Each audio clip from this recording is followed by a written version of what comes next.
make a positive impact.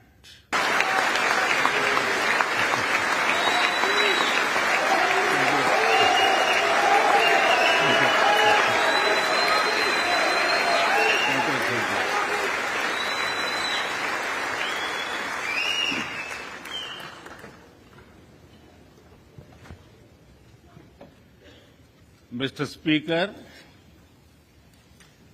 Madam Vice President, distinguished members of the U.S. Congress, ladies and gentlemen, Namaskar.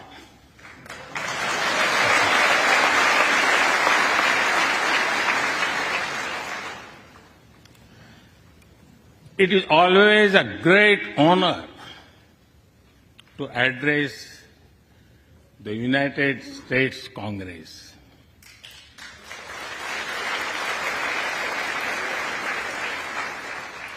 It is an exceptional privilege to do so twice.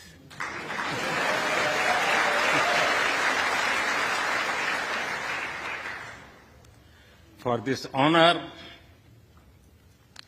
I extend my deepest gratitude on behalf of the 1.4 billion people of India.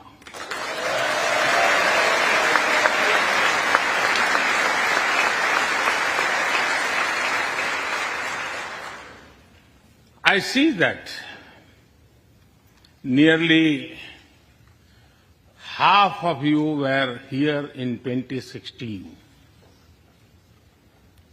I feel your warmth as old friends. I can also see the enthusiasm of your new friends in the other half.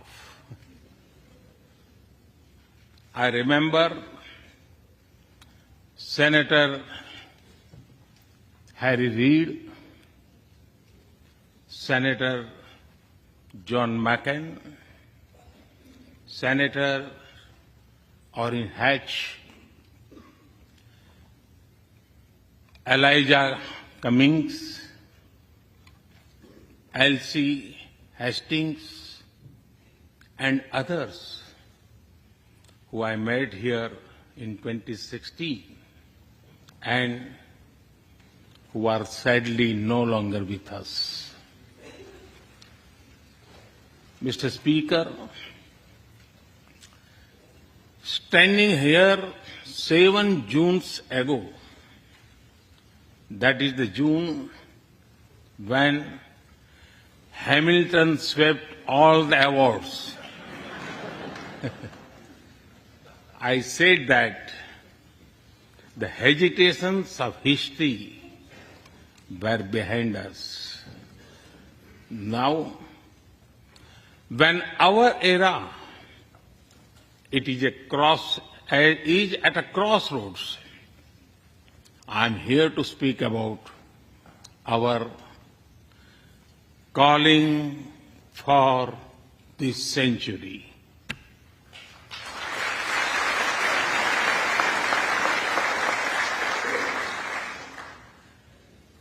Through the long and widening road that we have traveled, we have made the test of friendship. A lot has changed since I came here 7 summers ago. But a lot has remained the same, like our commitment to deepen the friendship between India and the United States.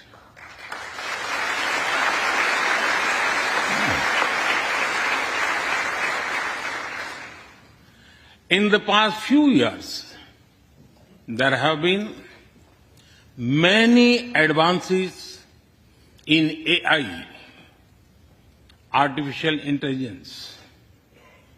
At the same time, there have been even more momentous development in another AI, America and India.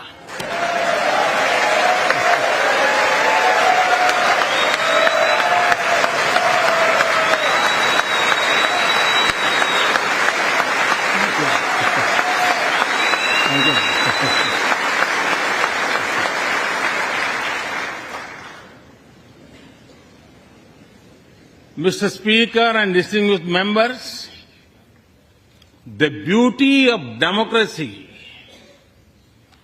is the constant connect with the people, to listen to them and feel their pulse.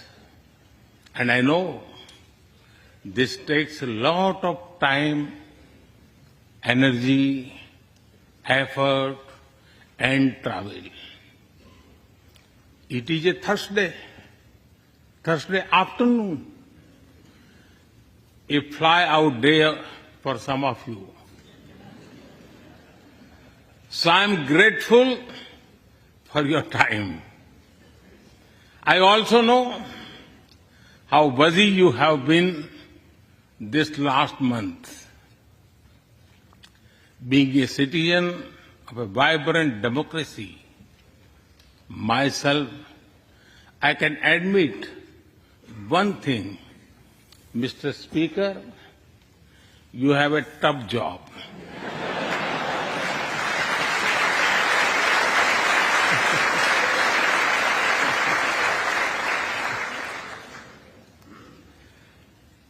I can relate to the battles of patience, persuasion, and policy. I can understand the debate of ideas and ideology.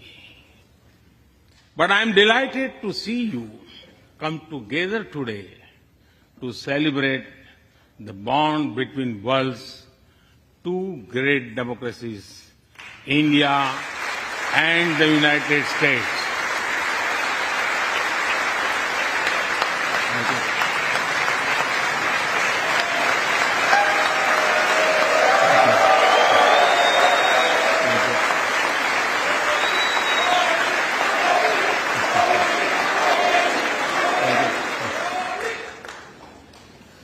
I'm happy to help out.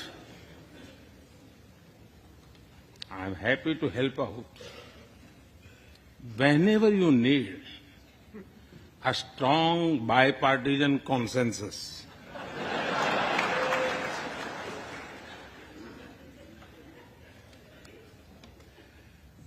There will be and there must be a contest of ideas at home.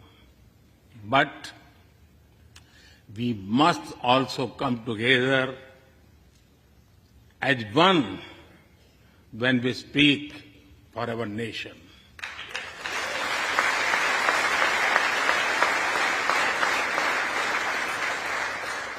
And you have shown that you can do it. Congratulations.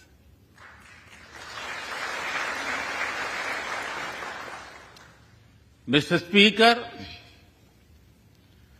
the foundation of America was inspired by the vision of a nation of equal people. Throughout your history, you embraced people from around the world, and you have made them equal partners in the American dream.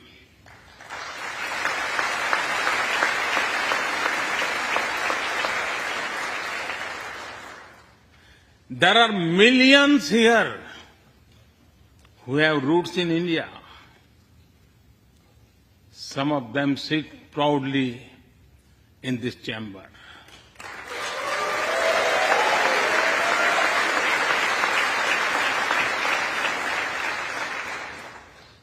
And there is one behind me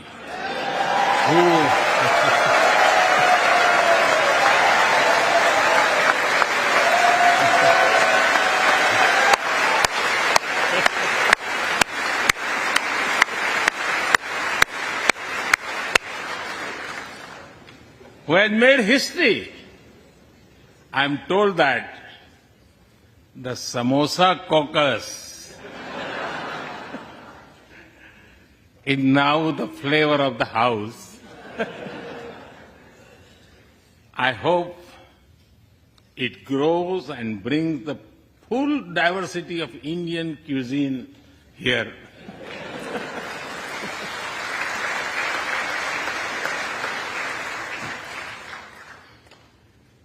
Over 2 centuries, we have inspired each other through the lives of great Americans and Indians.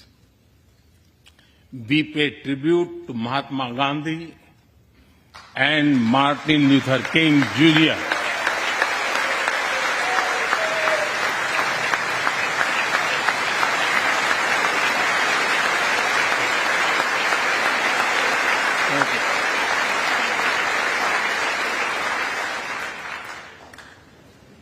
We also remember many others who work for liberty, equality, and justice. Today, I also wish to pay heartfelt tribute to one of them, Congressman John Lewis.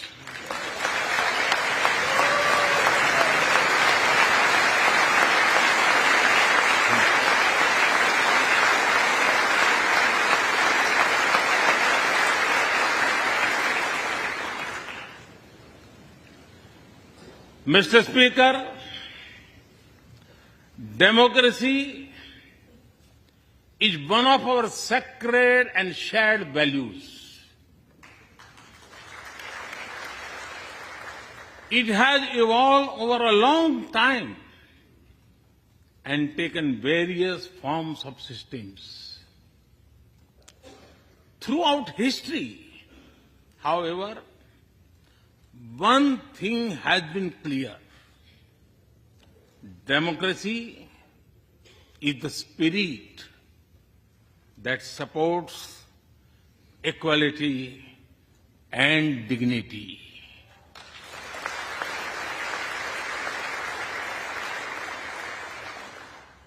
Democracy is the idea that welcomes debate and discourse.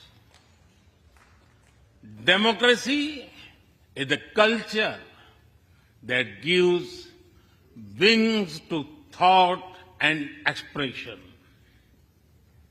India is blessed to have such values from times immemorial. In the evolution of the democratic spirit, India is the mother of democracy.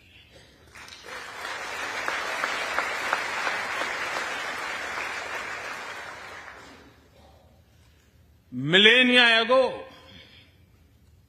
our oldest scripture said, Ekam Sat Vipra Bahudha Vadanti.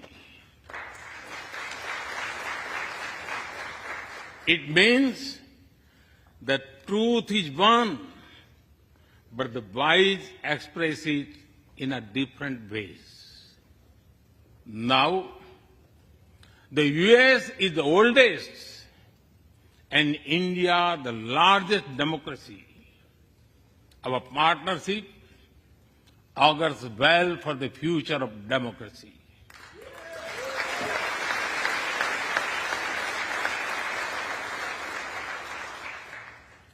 Together, we shall give a better future to the world and a better world to the future.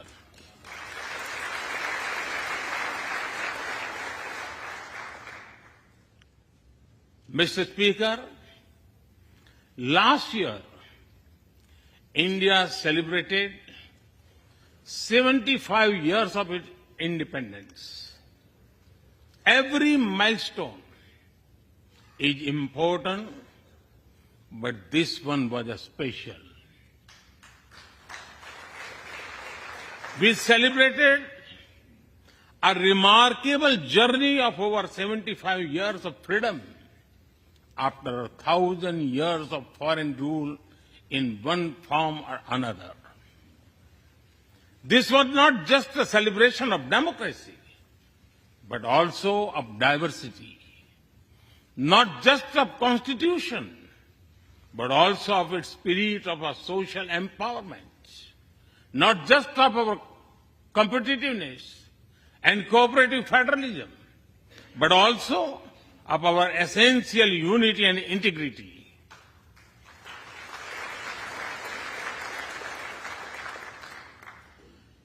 We have over 2,500 political parties.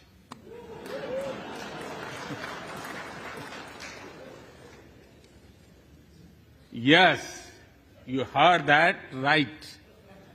2,500. About 20 different parties govern various states of India.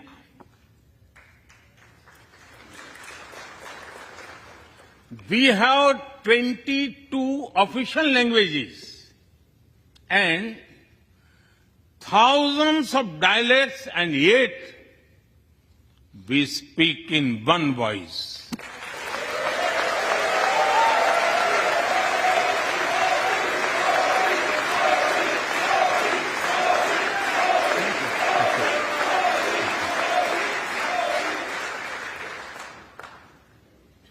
Every 100 miles, our cuisine changes.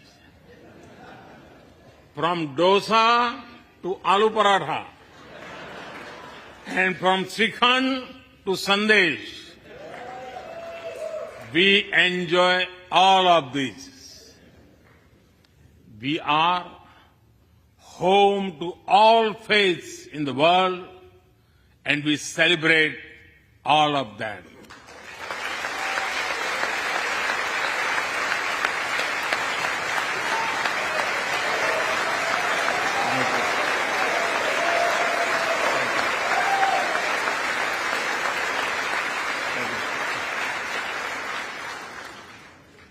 In India, diversity is a natural way of life. Today, the world wants to know more and more about India. I see that curiosity in this house too. We were honored to receive over 100 members of the U.S. Congress in India over the last decade.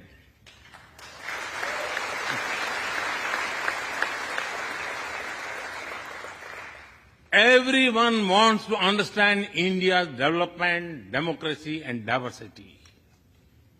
Everyone wants to know what India is doing right and how. Among close friends, I'm happy to share the same. Mr. Speaker, when I first visited the U.S. as a Prime Minister, India was the 10th largest economy in the world. 10th. Today, India is the 5th largest economy.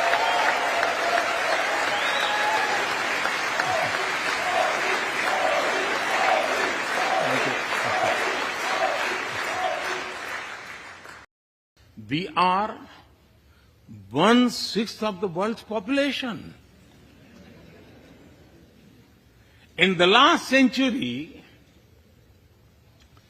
when India won its freedom, it inspired many other countries to free themselves from colonial rule.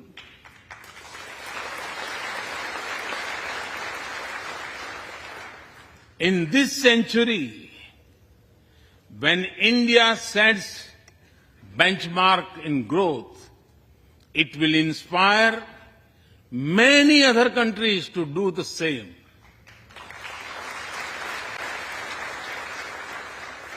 Our vision is सबका साथ, सबका विकास, सबका विश्वास, सबका प्रयास. It means together for everyone's growth, with everyone's trust and everyone's efforts. Let me share with you how this vision is translating into action with speed and scale. We are focusing on infrastructure development. We have given nearly 40 million homes to provide shelter to over 150 million people.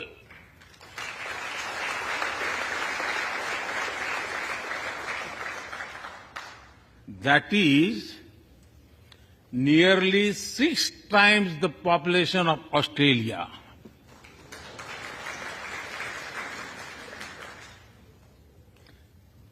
We run a national health insurance program that ensures free medical treatment for about 500 million people.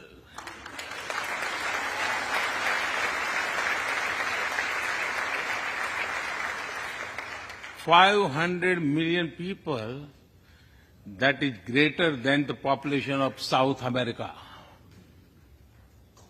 We took banking to the unbanked with the world's largest financial inclusion drive. Nearly 500 million people benefited. This is close to the population of North America. We have worked on building digital India. Today, there are more than 850 million smartphones and internet users in the country.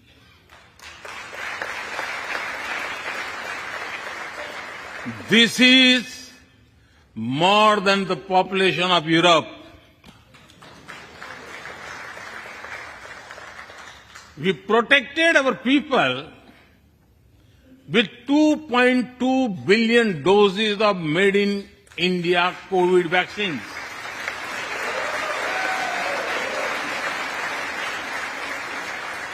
And that too free cost.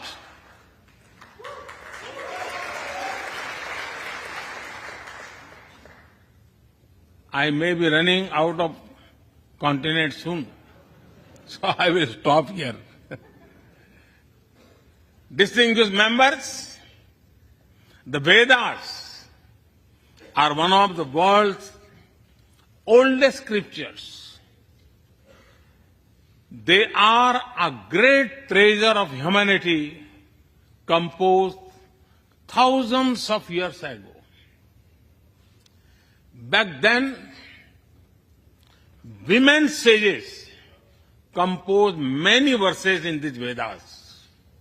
And today, in modern India, women are leading us to a better future.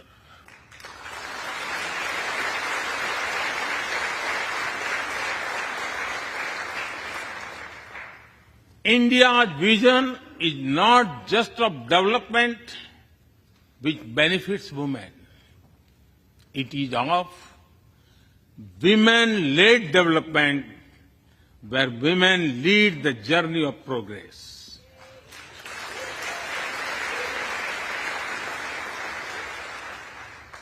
A woman has risen from a humble tribal background to be our head of states.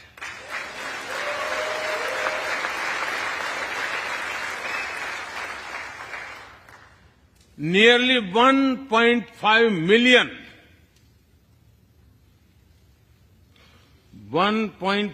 million elected women lead us at various levels. And that is of local governments. Today, women serve our country in the Army, Navy, and Air Force. India also has the highest percentage of women airline pilots in the world.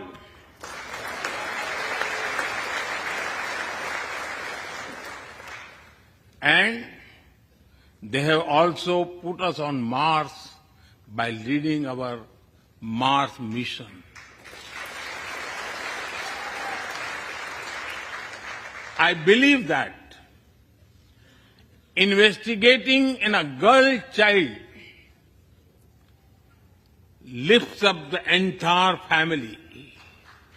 Empowering women transforms the nation.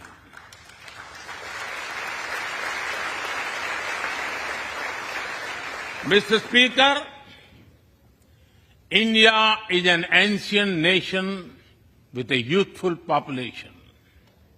India is known for its traditions, but the younger generation is also making a hub of technology, be it creative reels on Insta or real-time payments, coding or quantum computing, machine learning or mobile apps, fintech or data science. The youth of India are a great example of how a society can embrace latest technology. In India, technology is not about innovation, but also about inclusion. Today, digital performance are empowering the rights and dignity of people while protecting privacy. In the last 9 years, over 1 billion people got a unique digital biometric identity connected with their bank accounts and mobile phones.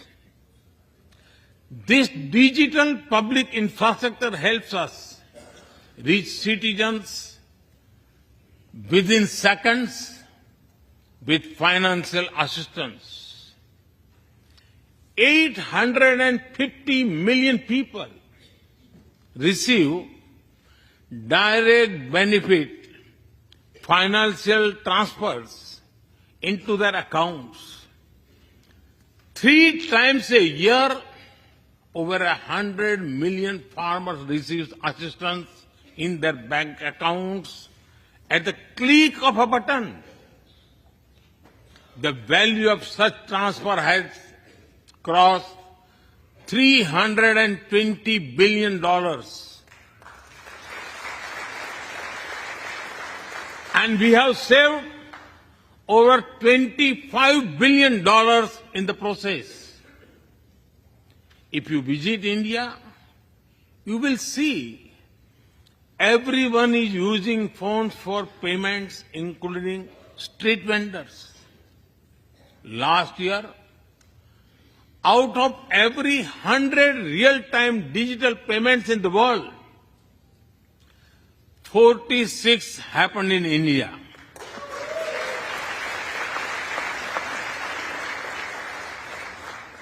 Nearly 400,000 miles of optical fiber cables and cheap data have ushered in a revolution of opportunities. Farmers check weather updates. The elderly get social security payments. Students access scholarships. Doctors deliver telemedicine. Fishermen check fishing grounds. And small businesses get loans with just a tap on their phones. Mr. Speaker, a spirit of democracy, inclusion, and sustainability defines us. It also shapes our outlook to the world. India grows while being responsible about our planet. We believe Mata bhumihi putro aham prithviya. This means the earth is our mother and we are her children.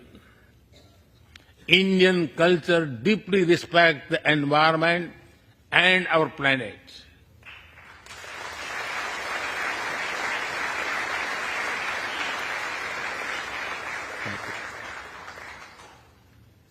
While becoming the fastest growing economy, we grew our solar capacity by 2,300%. Yes, you have heard right. 2,300%.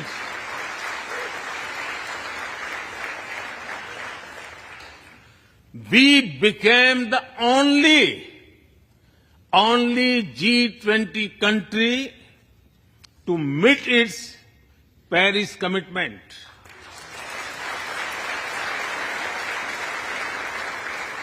We made renewables account for over 40% of our energy sources, 9 years ahead of the target of 2030. But we did not stop there. At the Glasgow summit, I proposed Mission Life, lifestyle for environment. This is a way to make sustainability a true people's movement. To leave it to be the job of governments alone. By being mindful in making choices, every individual can make a positive impact. Making sustainability a mass movement, we help the world reach the net zero target faster. Our vision is pro-planet progress. Our vision is pro-planet prosperity. Our vision is pro-planet people.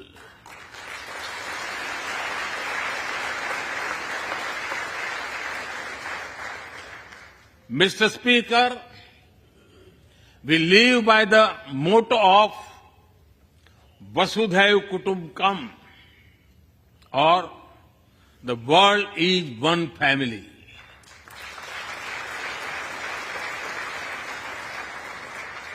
Our engagement with the world is for everyone's benefit. The one sun, one world, one grid seek to join us. All is connecting the world with clean energy.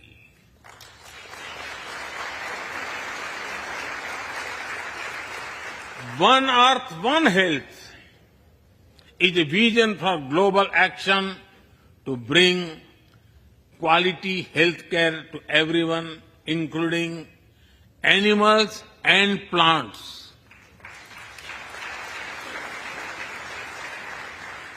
The same spirit is also seen in the theme when we chair the G20, One Earth, One Family, One Future. We advance the spirit of unity through yoga as well. Just yesterday, the whole world came together to celebrate the International Day of Yoga.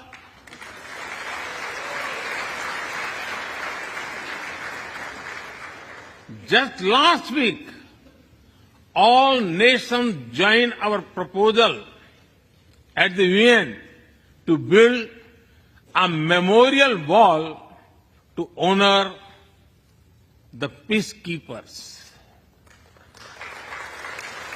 And this year, the whole world is celebrating the International Year of Millets to promote sustainable agriculture and nutrition alike. During COVID, we delivered vaccines and medicines to over 150 countries.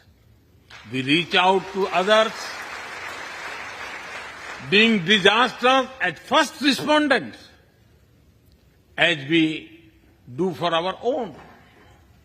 We share our modest resources with those who need them the most.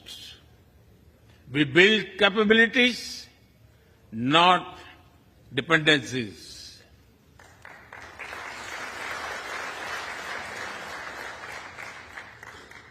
Mr. Speaker, when I speak about India's approach to the world, the United States occupy a special place. I know. Our relations are of great importance to all of you. Every member of this Congress has a deep interest in it.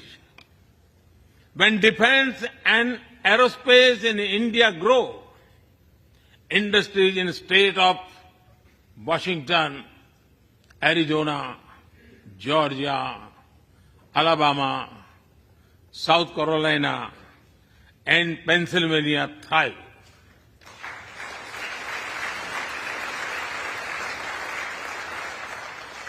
When American companies grow, the research and development centers in India thrive. When Indians fly more, a single order for aircrafts creates more than 1 million jobs in 44 states in America.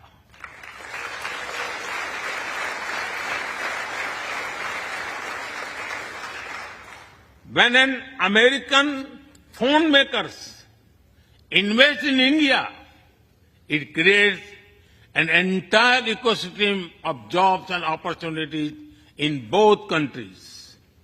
When India and US work together on semiconductors and critical minerals, it helps the world in making supply chains more diverse, resilient, and reliable.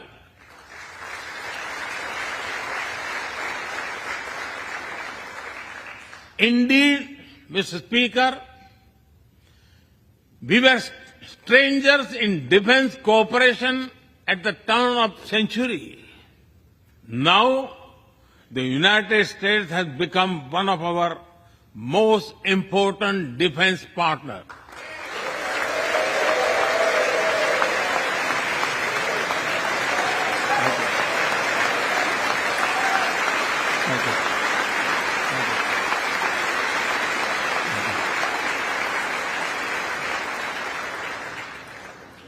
Today, India and the US are working together in space and in the seas, in science and in semiconductors, in startups and sustainability, in tech and in trade, in farming and in finance, in art and artificial intelligence, in energy and education, in healthcare and humanitarian efforts. I can go on and go on, but to sum up it, I would say the scope of our cooperation is endless. The potential of our synergies is limitless. And the chemistry in our relations is effortless.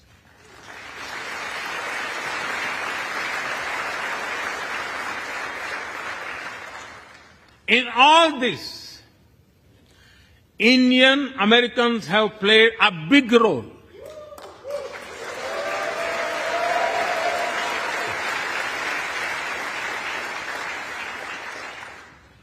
They are brilliant in every field, not just in spelling bee.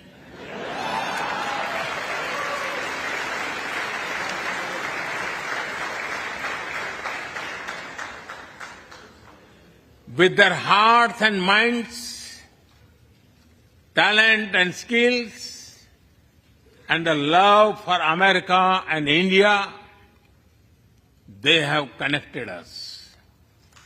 They have unlocked doors. They have shown the potential of our partnership. Mr. Speaker, distinguished members, every Indian Prime Minister and American President of the past has taken our relationship further. But our generation has to honor of taking it to greater heights.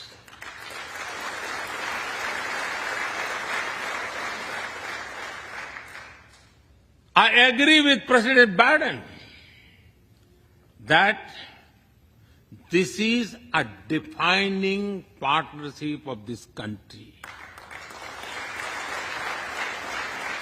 because it serves a larger purpose: democracy, demography, and destiny give us the purpose. One consequence of globalization has been to cover over concentration of supply chains.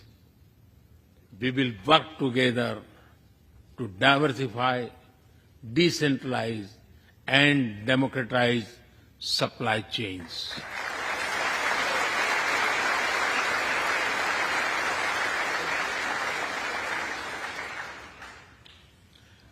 Technology will determine the security, prosperity, and leadership in the 21st century.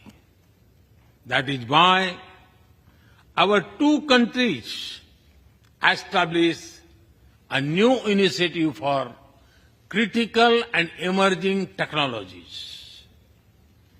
Our knowledge partnership will serve humanity and seek solutions to the global challenges of climate change, hunger, and health.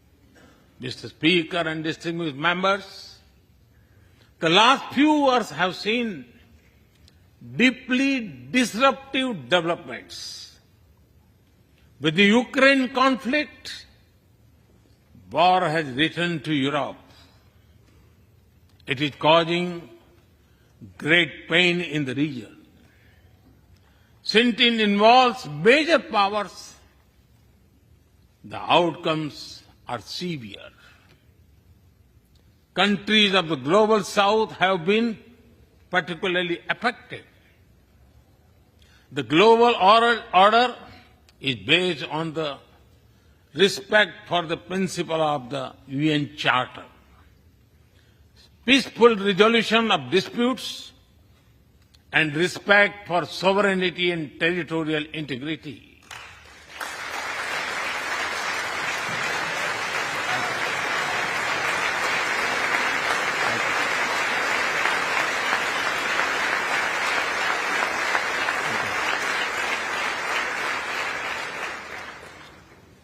As I have said directly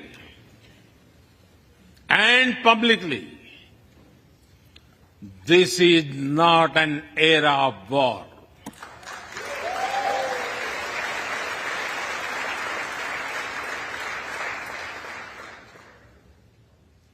But it is one of dialogue and diplomacy. And we all must do what we can to stop the bloodshed and human suffering.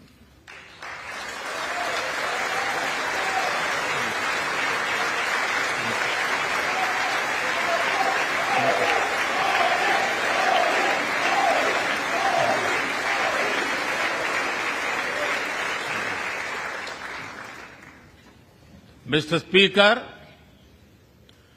the dark clouds of coercion and confrontation are casting their shadow in the Indo-Pacific. The stability of the region has become one of the central concerns of our partnership.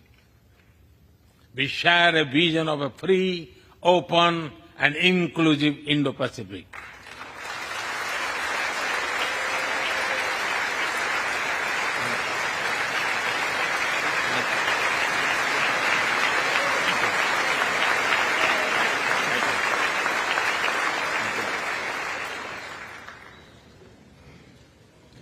Connected by secure seas, defined by international law, free from domination, and anchored in ASEAN centrality.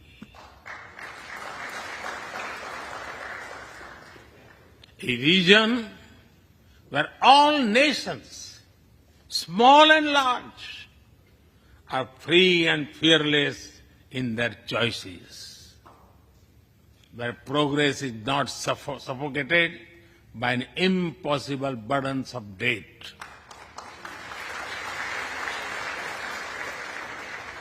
Where connectivity is not leveraged for strategic purposes, where all nations are lifted by the high tide of shared prosperity. Our vision does not seek to contain or exclude, but to build a cooperative region of peace and prosperity. We work through regional institutions and with our partners from within the region and beyond. Of this, Code has emerged as a major force of good for the region.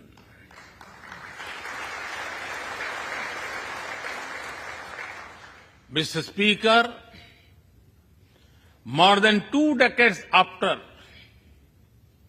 9/11 and more than a decade after 26/11 in Mumbai,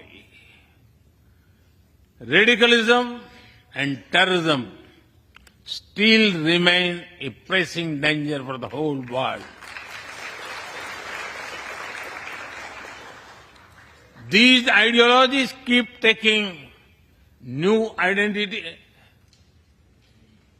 and forms, but their intentions are the same.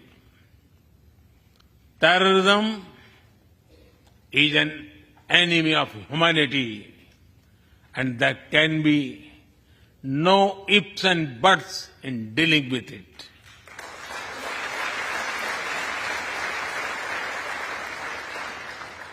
We must overcome all such forces sponsoring and exporting terror.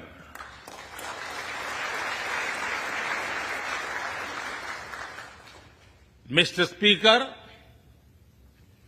COVID-19's biggest impact was the human loss and suffering it caused. I wish to remember Congressman Ron Wright and the staff members who lost their lives to COVID. As we emerge out of the pandemic, we must give shape to a new world order.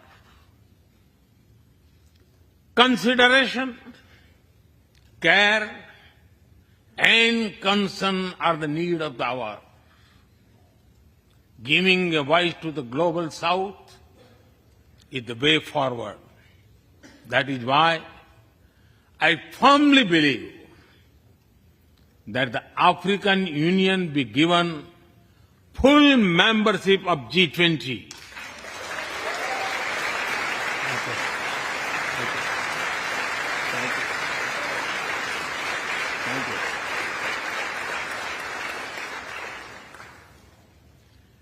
We must revive multilateralism and reform multilateral institutions. With better resources and representation that applies to all our global institutions of governance, especially the United Nations. When the world has changed, our institutions too must change, or risk getting replaced by a world of rivalries without rules. In working for a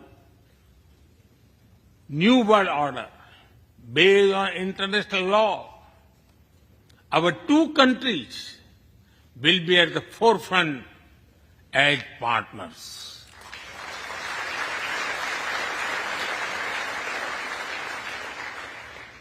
Mr. Speaker and distinguished members, today we stand at a new dawn in our relationship that will not only shape the destiny of our two nations, but also that of the world.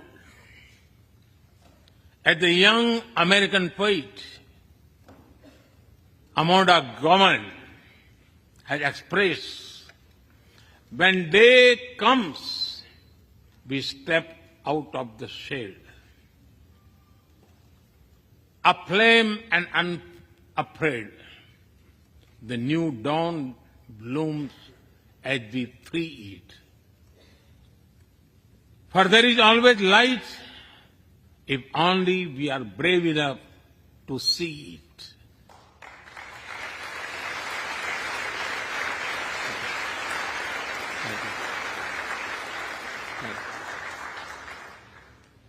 Our trusted partnership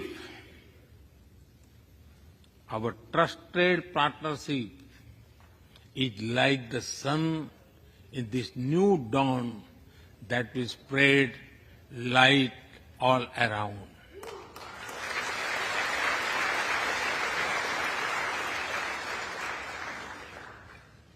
I am reminded of a poem that I once wrote. आसमान में सिर उठाकर,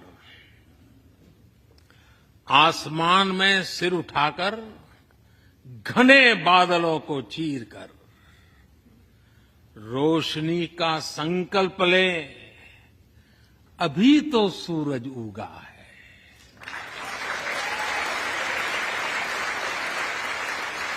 अभी तो सूरज उगा है।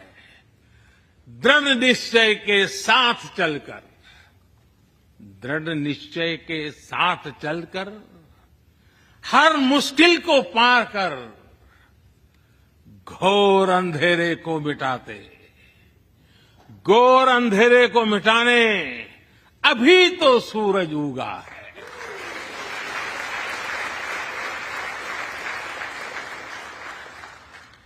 If I were to say it in English, it would be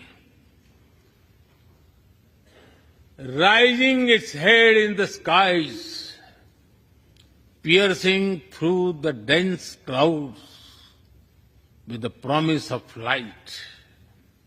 The sun has just risen, armed with a deep resolve, overcoming all the odds to dispel the forces of darkness. The sun has just risen.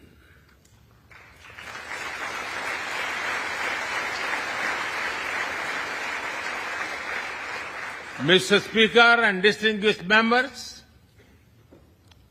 we come from different circumstances and history, but we are united by a common vision and by a common destiny. When our partnership progresses, economic resilience increases, innovation grows, science flourishes, knowledge advances, humanity benefits, our seas and skies are safer, democracy will shine brighter, and the world will be a better place. That is the mission of our partnership. That is our calling for this century. Mr. Speaker and distinguished members, Even by the high standards of our partnership, this visit is one of the great positive transformation. Together, we shall demonstrate that democracies matter and democracies deliver.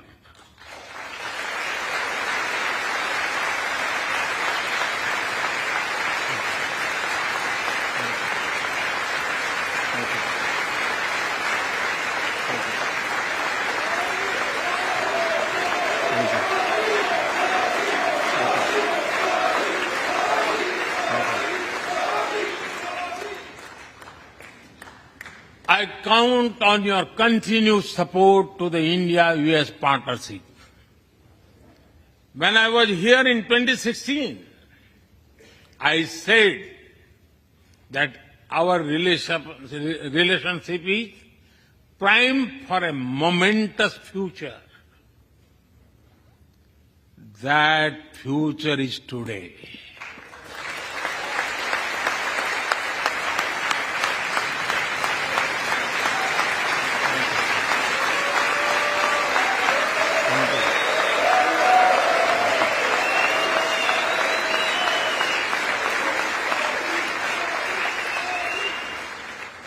Thank you once again, Mr. Speaker, Madam Vice President, and the distinguished members of this honor.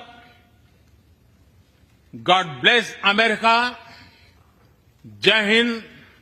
Long live India-US friendship. Thank you.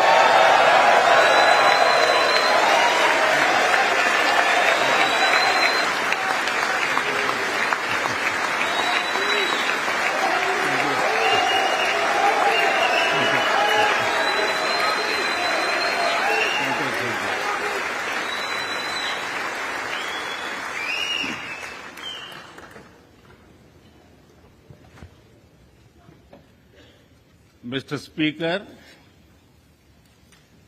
Madam Vice President, distinguished members of the U.S. Congress, ladies and gentlemen, Namaskar.